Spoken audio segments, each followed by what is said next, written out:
You're watching 48 Fastcast. Good Friday afternoon, everyone. I'm Liz Hurley with this 48 Fastcast, our digital version of your top headlines in a short, fast newscast. We start today in Marshall County, where a suspected shooter from Atlanta was arrested there this morning. Christopher Daniels is accused of opening fire on two officers who confronted him in Atlanta as he was caught urinating in a train station late last night. One officer was shot in the arm, the other grazed in the knee. Officials say Daniels was caught near Highway 431 on Connors Island Road. WAFF 48 reached out to multiple agencies for more information. We'll bring you what we know a bit later. A Madison County family displaced this afternoon after their home caught fire this morning. This was at Cove Tree Circle just after 7:30 this morning. Officials believe that fire started in the garage. As you can see here, there is significant damage to the roof. Fire crews from Madison, Monrovia, Harvest, and Tony all responded to that fire.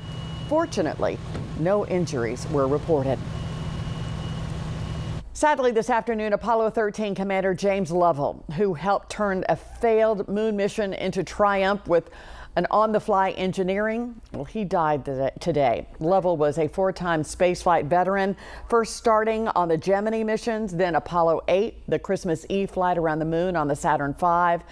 They read a passage from the Bible on that flight. In the end, Lovell said, "Please be informed, there is a Santa Claus." And of course, he was the commander on Apollo 13 as that oxygen tank exploded on board, crippling that spacecraft halfway to the moon. He helped guide that craft safely back to Earth with his creative engineering.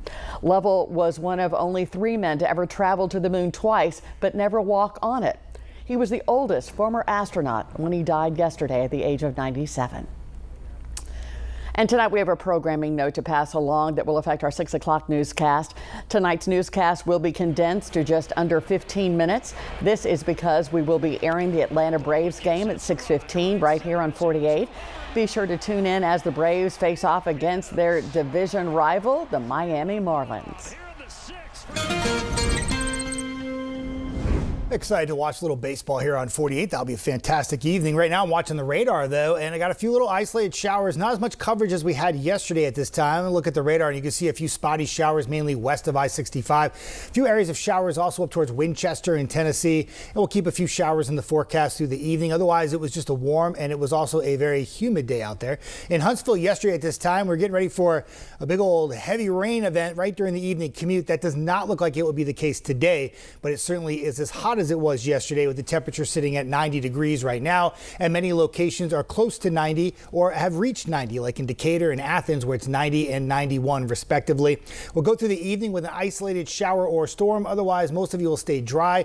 Temperatures fall back in the 70s tonight, and the weekend looks mainly dry, but we'll be tracking more in the way of hot and humid conditions for both Saturday and Sunday, and we'll take a look at that part of your forecast coming right up. The NFL implementing a ban on team employees providing smelling salts to players. We're going to speak to a local athletic administrator on what this ban means after this quick break.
The National Football League announced team employees will no longer be able to provide players smelling salts during games. Players use smelling salts to gain a quick burst of energy, but there are some safety concerns relating to these products. Last year, the FDA put out a warning saying smelling salts could mask concussion symptoms. Madison County Schools Athletic Administrator Matt Rogers says that their players are not allowed to use smelling salts at all and is happy to see the NFL implement this ban. Some people have seen the need to kind of rein it in a little bit, especially with the NFL banning them. But again, at our level and our schools, amongst our sports programs, it hasn't really been an issue that's arisen. As part of the new rules, NFL players are permitted to use smelling salts as long as they are not provided by the team. Now, your 48 First Alert weather forecast with meteorologist Jeff Denoyer. Well, not feeling like football weather outside. Summer's back. Temperatures soaring to 90 degrees today. East Limestone right now, a beautiful mixture of some cumulus clouds out there. And that cumulus field that you see there in the sky is taking the sunshine away at times. But otherwise, it's been mainly a sunny day out there. And it's turned out to be a pretty nice day, albeit a bit warm and humid. We have a few little spotty showers. The core of the rain so far this morning is falling off to our west, but you can see a few scattering of showers across the area in Franklin County in Tennessee. That is diving southwest. So obviously, if it's headed towards our area, I'm going to keep it in the forecast for a few more hours. I don't think the coverage of rainfall will be like it was last night when it was absolutely pouring here in Huntsville and Madison, and we had some significant rainfall. I don't think it plays out that way today. Temperatures in the 80s to near 90 degrees, but only one half of it because you know it's humid outside. The dew points are up to near 70 degrees. That's the air you can wear, and it makes it feel a bit more uncomfortable. It feel like temperatures that are more like mid to upper 90s in some of the hottest locations here this afternoon, and certainly a summer-like feel after that really cool start we had earlier in the week. If you have plans for the weekend, I think outdoor plans will be pretty much okay. Just want to stay hydrated and do the summer thing. Near 90 Saturday, near 90 Sunday, and a slight chance of storms both days. But I think most of the weekend's going to stay dry. Your higher chance of rain won't be this weekend, and I've even pushed it back a bit more. I've taken off a little bit of rain for Monday.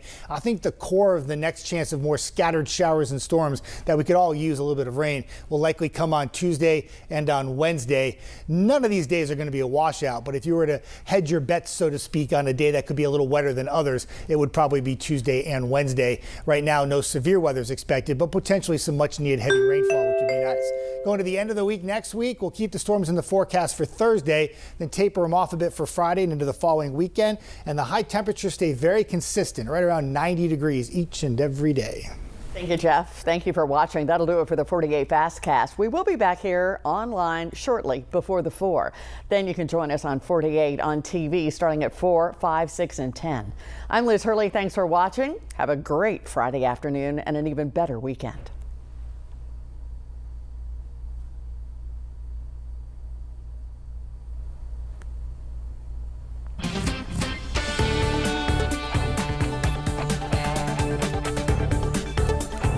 Okay, ready to pop this up?